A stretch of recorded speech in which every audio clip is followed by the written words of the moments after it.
Hello বন্ধুরা, আরবি ব্লগে তোমাদের স্বাগত জানাই। আজকে আমি এই কারণেই ভিডিওটা করছি। আমি আজকে বিকালের দিকে একটা ব্লগ করেছি, নাচের ব্লগ। এখনও পর্যন্ত সেটা ছাড়া হয়নি, তা আজকের মধ্যেই ছাড়া হয়ে যাবে। আমি এই নাচটা খুব কষ্ট করে করেছি, এর জন্য অনেক পরিশ্রম করতে হয়েছে আমাকে। তো যাই হোক, আশা করি তোমরা দেখবে। আমাকে তোমরা এত ভালোবাসছো, এত সাপোর্ট করছো, আমার খুবই ভালো লাগছে। তোমরা আমার সত্যি প্রকৃত বন্ধু। আমার সাই বাবা আমার পাশে আছে, তোমরাও আমার পাশে আছো। এত দূর যখন এগিয়েছি, আমি তোমাদের ওপর আশা রাখতে পারি তোমরা আমাকে অনেক দূর পর্যন্ত দাঁড় করিয়ে দেবে।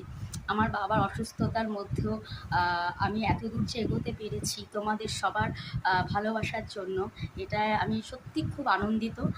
প্লিজ একটা লাইক, সাবস্ক্রাইব আর কমেন্টসে লিখে পাঠিও যে আমার নাচটা তোমাদের কেমন লাগলো। এই বলেই আমি শেষ করছি। টাটা।